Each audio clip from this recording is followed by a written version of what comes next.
He's coming soon.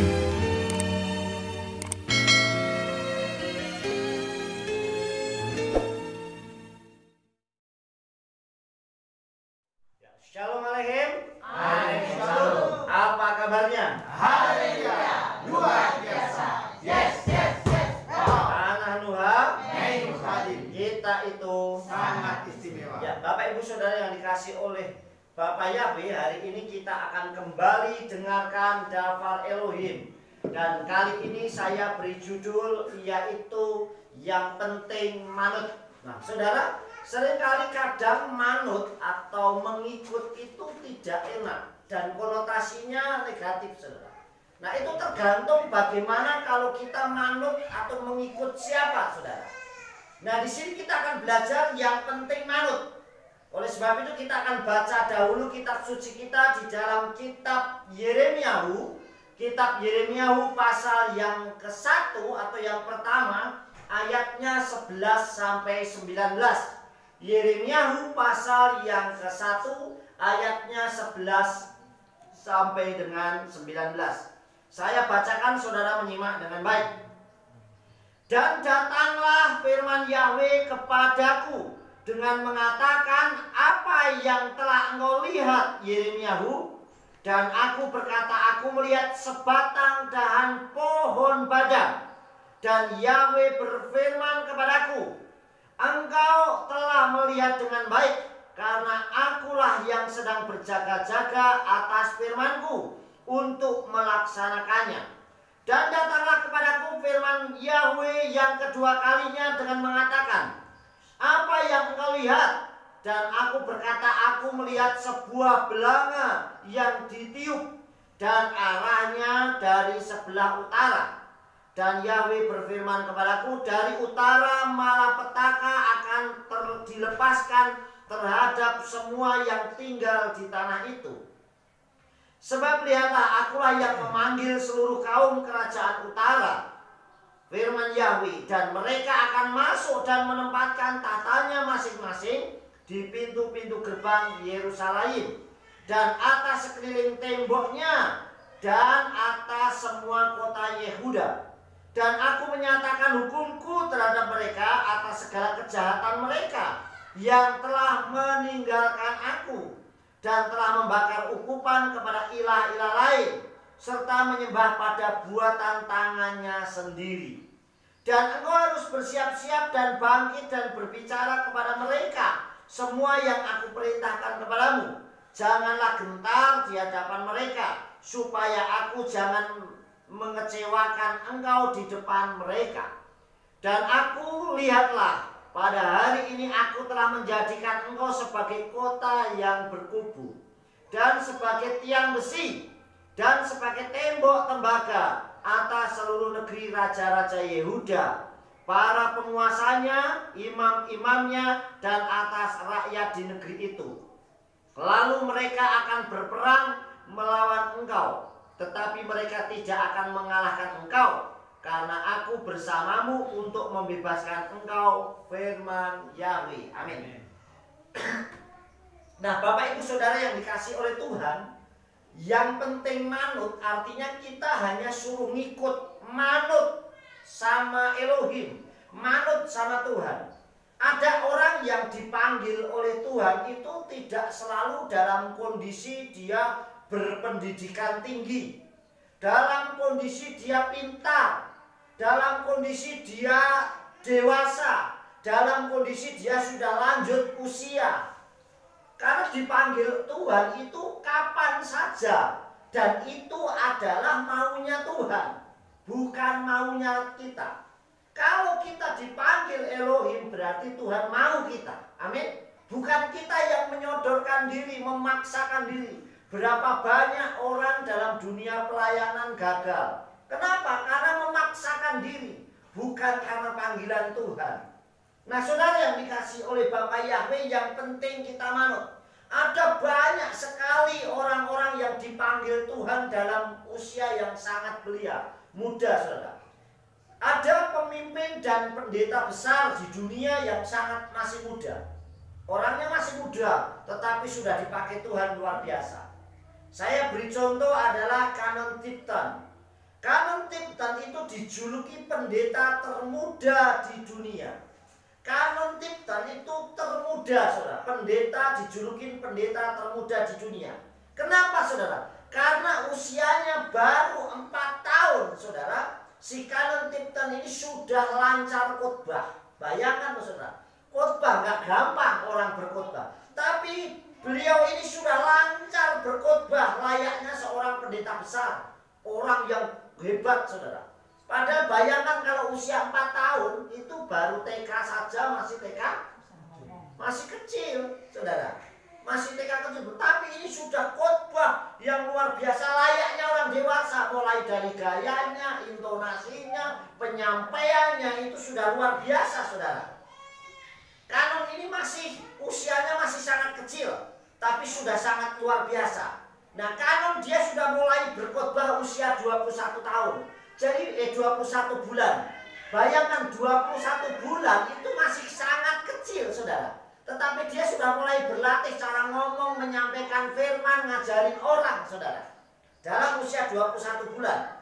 Dan sudah dikenal orang melalui video rekaman yang diunggah oleh pihak keluarganya. Jadi saat dia khotbah itu diunggah sehingga menjadi viral. Bayangkan anak usia 4 tahun, saudara. Dia khotbah di depan orang-orang yang dewasa, orang-orang yang besar, yang seharusnya orang ngomong dia, orang yang gendong dia, saudara. Tetapi dia bisa berkhotbah dengan layaknya orang dewasa. Jadi Tuhan bisa pakai siapa saja, saudara yang kasih. Kalau sifat anak-anaknya masih muncul itu wajar, karena sifat naluri seorang anak-anak nangis apa tuh masih. Tetapi saat dia dipakai Tuhan itu menjadi orang yang luar biasa, saudara, si Canon ini. Nah, saudara yang dikasih oleh Tuhan, Tuhan bisa panggil siapa saja untuk menegur umatnya, untuk mengingatkan umatnya. Begitu juga dengan Yeremia, saudara. Nabi Yeremia itu dipanggil Elohim juga saat masih muda. Jauh sebelumnya kitab suci sudah mencatat orang-orang muda yang sudah menjadi pemimpin di Yerusalem. Selain Yeremia, saudara. Banyak orang-orang yang masih kecil sudah dipanggil untuk menjadi pemimpin di Yerusalem, menjadi pemimpin di Israel. Saya beri contoh. Yang pertama adalah Yoas. Yoas itu menjadi raja itu masih umur 7 tahun, saudara. Dan memerintah selama 40 tahun di Yerusalem. Bayangkan 7 tahun sudah menjadi raja. Kita lihat kitab 2 Divriyayamim atau 2 Tawarik. Pasalnya yang ke-24 ayat 1. Saya bacakan ya. Yoas berumur 7 tahun pada waktu ia menjadi raja. Dan 40 tahun lamanya ia memerintah di Yerusalem. Nama ibunya Sibya dari Betseba. Nah, bayangkan saudara, umur 7 tahun sudah menjadi raja. Kalau Canon tadi 4 tahun sudah pintar berkhotbah, saudara. Ini 7 tahun sudah bisa menjadi raja, sudah dilantik menjadi raja. Kemudian yang kedua Yosia. Yosia itu menjadi raja umur 8 tahun. Beda 1 tahun dengan Yoas tadi. Di dalam kitab 2 Divriyayamim pasal 34 ya, Yoas menjadi raja umur 8 tahun saat memerintah dan selama 31 tahun di Yerusalem. Kita lihat 2 Tawarik pasal yang ke-34 ayat 1. Yosia berumur 8 tahun ketika dia mulai menjadi raja dan dia memerintah selama 31 tahun di Yerusalem. Jadi ada orang-orang yang dipilih, dipanggil masih dalam usia yang masih sangat muda, saudara. Begitu juga dengan Yeremia, saudara. Yeremia dipanggil Tuhan masih sangat muda. Elohim memanggil kita itu bisa kapan saja dan di mana saja, apapun latar belakang kita. Ada orang yang dipanggil Tuhan melalui sakit. Orang yang tadinya gagah perkasa, lupa Tuhan, begitu dia sakit ingat Tuhan, dipanggil oleh Tuhan. Ada orang yang berkecimpung, dia berperilaku jahat, kemudian dijamah Tuhan, dia bisa bertobat. Ada orang yang memang dari kecil sudah takut akan Tuhan dan dia dipakai Tuhan luar biasa. Contohnya adalah Samuel. Jadi saudara yang dikasih oleh Bapak Yahweh, banyak anak-anak Elohim yang dipanggil tidak melihat latar belakang maupun pendidikannya. Contoh Kepa dipanggil Tuhan juga jadi nelayan, saudara. Belum yang lainnya, saudara. Ada yang memang dari kecil tadi, saudara yang dikasih. Dari lahir, dari kecil sudah dinubuatkan dan akhirnya dipakai oleh Tuhan. Yang dari kandungan sudah dijadikan pelayan Tuhan, Yohanan salah satunya, saudara. Banyak lagi masih yang tertulis di kitab suci. Yeremia dipanggil oleh Tuhan, oleh Bapak Yahweh masih muda. Dan masih muda sudah dipanggil oleh Tuhan. Di dalam kitab Yeremia 1 ayat yang ke-6. Perhatikan ya. Ayat 6. Kemudian aku berkata, Tuhan Yahweh, atau Adonai Yahweh. Ya, perhatikan. Adonai Yahweh, lihatlah aku tidak mengetahui cara berbicara karena aku masih muda. Saudara seringkali grogi. Memang saudara. Tadi bayangkan Kenan yang masih 4 tahun sudah pinter khotbah di depan orang dewasa, layaknya orang dewasa. Kadang kita sudah dewasa ngadep di depan banyak orang pun pas ngomong grogi. Betul gak? Gemeter. Saudara, nervous. Saudara, kenapa saudara? Karena nggak biasa saudara. Begitu juga dengan Yeremia. Yeremia dikatakan, aku tidak mengetahui cara berbicara karena aku masih muda. Yeremia waktu dipanggil berkata, aku masih muda, aku nggak tahu harus ngomong apa. Kemudian perhatikan ayat yang selanjutnya 7. Namun Yahweh berfirman kepadaku, jangan berkata aku masih muda, sebab engkau harus pergi kemanapun aku mengutusmu, dan semua yang aku perintahkan kepadamu, engkau harus mengatakan. Artinya kalau dipanggil Tuhan jangan protes, jangan mengeraskan hati. Saat engkau mendengar suaranya, jangan keraskan hatimu, saudara. Artinya kita siap dipanggil Tuhan.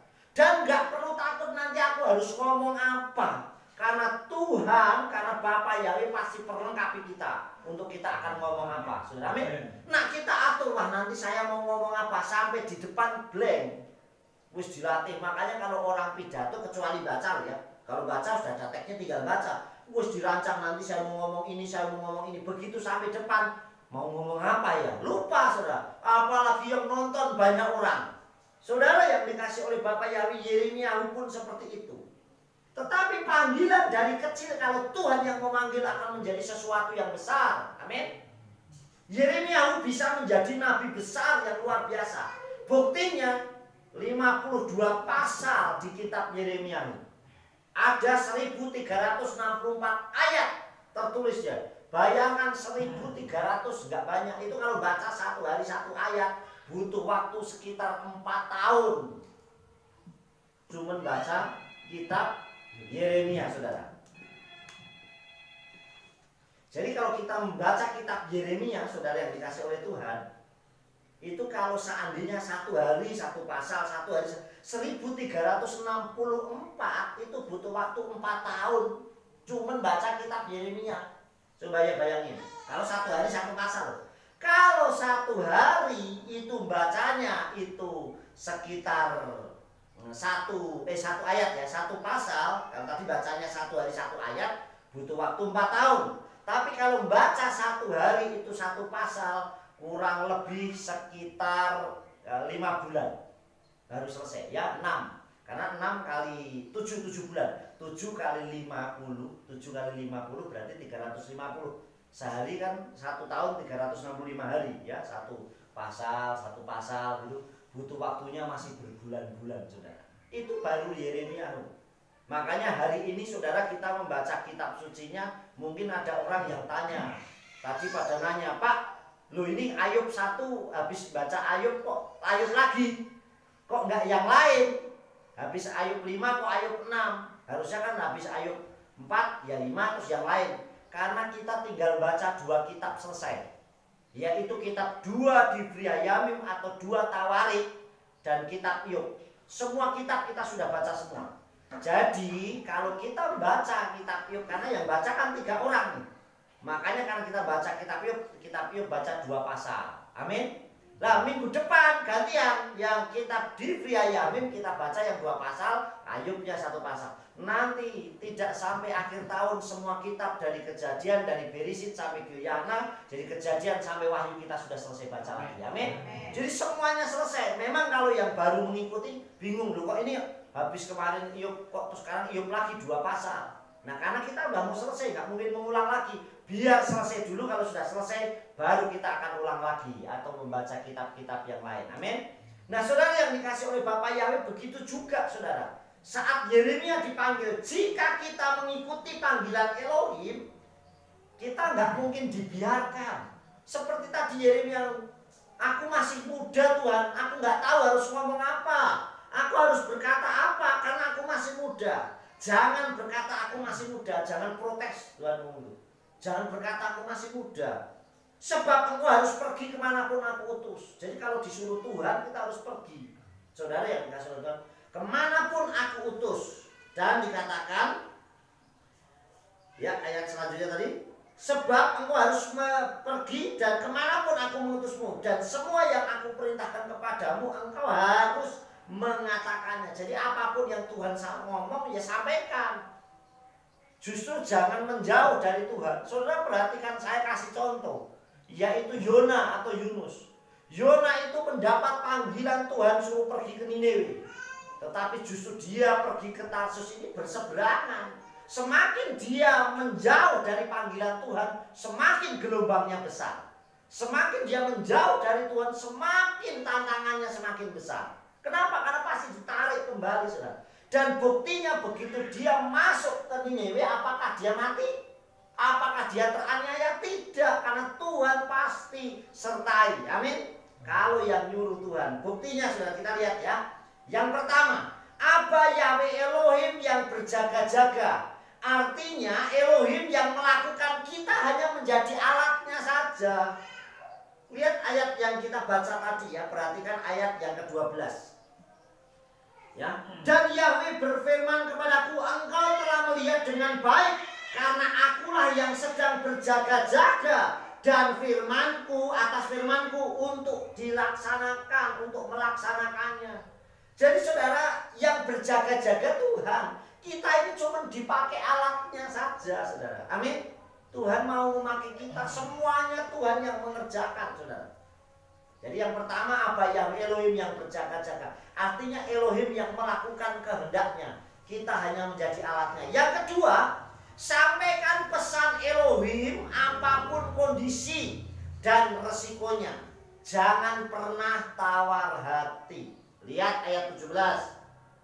Dan engkau harus bersiap-siap dan bangkit, dan berbicaralah kepada mereka semua yang aku perintahkan kepadamu. Janganlah gentar di hadapan mereka, supaya aku jangan mengecewakan engkau di depan mereka. Kenapa saudara? Supaya mujizat muncul itu kita harus yakin. Amin. Harus percaya. Kita mau pamer kekuatan yang luar biasa, kita mau menunjukkan mujizat yang luar biasa, tapi kita sendiri ragu gimana mau muncul mujizatnya. Betul gak saudara? Kitab suci dalam kitab Misre Amsal 24 ayat 10, kita mau mendemonstrasikan kuasa Tuhan, ya harus yakin dulu. Kok mau mendemonstrasikan kuasa Tuhan kok nggak yakin yang mau didemonstrasikan? Lihat Misre atau Amsal pasal 24 ayat 10. Dikatakan Hitrapita beyom syara sarkoheka. Jika engkau tawar hati pada hari kesesakan, kecilah kekuatanmu. Artinya kalau kita itu tawar hati, nah lagi susah malah tawar hati, gimana mau muncul kekuatan yang besar? Amin saudara. Jadi justru saat kita mulai mengalami permasalahan dalam pergumulan, justru yakin Tuhan pasti punya acara yang besar. Amin. Tuhan pasti berperkara yang besar. Semakin kita yakin, maka mujizat semakin nyata dalam hidup kita. Saudara yang dikasih oleh Bapak Yahweh, jika kita setur dengan panggilan Elohim, lihat ayat 18, apa yang diambil, yang didapatkan. Ayat 18 ya, saya bacakan. Dan aku lihatlah, pada hari ini aku telah menjadikan engkau sebagai kota berkubu. Perhatikan, Yeremia dijadikan sebagai kota berkubu. Apa artinya kota berkubu? Kota berkubu artinya adalah benteng. Sudah, kota berkubu kan karena ada kubunya, jadi ada bentengnya. Kota yang berkubu artinya kota yang memiliki benteng atau perlindungan yang kuat, saudara. Jadi bayangkan, Tuhan nggak mungkin rela, saudara, kalau seandainya kita mengalami hal kalau memang Tuhan yang utus. Amin. Seandainya apapun terjadi, kita diberikan kekuatan yang luar biasa. Amin, saudara dikasih Tuhan. Lihat perhatian, aku menjadikan engkau sebagai kota yang berkubu. Di dalam kitab Tehillim atau kitab Mazmur, saudara, pasal yang ke-46. Perhatikan, kita sering nyanyikan lagu ini, saudara. Ayat yang ke-2, saudara, perhatikan. Di situ dikatakan Elohim adalah tempat perlindungan dan kekuatan bagi kita, sebagai penolong dalam kesesakan sangat terbukti. Tahu arti Ibraninya? Elohim lanu makasebaos. Esa Elohim lanu makasebaos nim sameot. Ya, saudara dikasih oleh Tuhan, artinya saudara dikasih oleh Bapa yang melindungi kita, Tuhan. Amin. Elohim lanu, dia tempat perlindungan itu sangat terbukti, saudara dikasih oleh Bapa yang. Jadi yang pertama, pada hari ini aku menjadikan engkau sebagai kota berkubu. Artinya namanya kota berkubu berarti kota yang dikelilingi benteng. Bayangkan, namanya benteng itu tempat yang luar biasa untuk melindungi dari musuh. Israel saja nggak bisa tembus tanpa keajaiban yang Bapak Yai berikan waktu mau masuk Yeriko. Ya enggak? Tidak ada yang bisa masuk, tidak ada yang bisa keluar. Kenapa? Pintunya tertutup. Tapi karena kuasa Elohim, Yeriko bisa runtuh. Amin. Nah, saudara yang kasih. Yang kedua, dikatakan di sini dan sebagai tiang besi. Nah, tiang besi artinya memiliki kekuatan yang kokoh dan tidak goyah. Tiang besi artinya tiang yang sangat kokoh, yang tidak goyah, tidak gampang berguncang. Artinya punya pendirian yang teguh, kekuatan yang luar biasa. Jadi kalau sekali ngomong wibawanya itu luar biasa, saudara. Kemudian yang ketiga dikatakan dan sebagai tembok tembaga atas seluruh negeri-negeri raja Yehuda dan para penguasanya. Tembok tembaga, bayangan tembok tembaga artinya perisai, tidak bisa ditembus oleh apapun. Ini hal-hal yang Tuhan perlengkapi buat Yeremia kalau dia ngikutin panggilannya Elohim. Jadi tidak bisa mengalami serangan-serangan musuh. Yang terakhir di situ dikatakan, saudara yang dikasih oleh Tuhan, ya, saya selanjutkan ya, dikatakan lalu mereka akan berperang melawan engkau, tetapi mereka tidak akan mengalahkan engkau, karena aku bersamamu untuk membebaskan engkau. Naum Yahweh, firman Yahweh. Dikatakan yang keempat, selalu menjadi pemenang. Amin. Dan engkau akan berperang melawan mereka, tetapi engkau yang menjadi pemenangnya. Saudara yang dikasih oleh Tuhan, engkau yang akan melawan mereka, tetapi engkau ya tidak akan pernah dikalahkan oleh mereka. Artinya kita selalu menjadi pemenang kalau bersama dengan Tuhan. Ya, dikatakan selalu menjadi pemenang karena penyertaan Bapa Yahweh Besem Yeshua HaMashiach itu sempurna buat kita. Saudara yang dikasih oleh Bapa Yahweh, pesan daftar Elohim buat kita. Yang pertama, yang penting manut panggilannya Elohim. Apapun ditugaskan kita. Kita mau melayani yang ditugaskan, mulai dari yang kecil sampai besar. Siap, amin. Ayo besok tugas pelayanan asar, ya. Besok tugas pelayanan WL, siap. Saya pelayanan singer, oke. Baca kitab, oke. Jadi siap panggilan apapun, besok pelayanan ke sana, ya. Saudara, amin. Yang penting manut panggilan Elohim. Yang kedua, yakin jika kita mengikuti panggilan Elohim, Bapa Yahweh selalu buka jalan dan berikan perlindungan. Amin. Kalau Tuhan yang nyuruh, pasti Tuhan yang membereskan. Artinya kalau kita dipanggil Tuhan, ya manut saja. Kalau kita tidak manut, nanti seperti Yona, semakin melarikan diri, semakin banyak masalah dan gelombang yang dihadapi.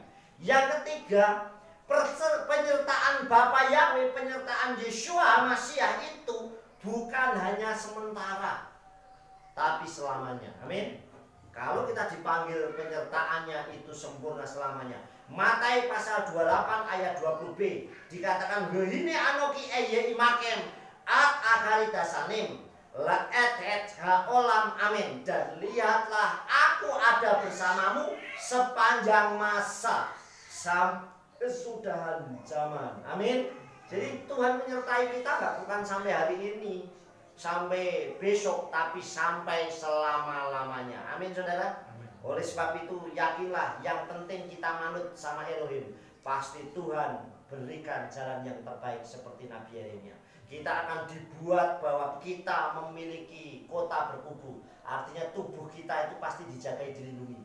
Sekalipun banyak penyakit mematikan, tidak mengenai kita. Amin. Kita akan memiliki tiang besi yang kokoh, artinya punya pendirian yang tidak gampang diguncang oleh gelombang apapun. Yang ketiga, perisai tembaka, artinya kita disertai. Dan yang terakhir, selalu menjadi pemenang. Amin. Sukses besar buat kita semua. Aba Yahweh Besem Yeshua HaMashiach memberkati. Amin.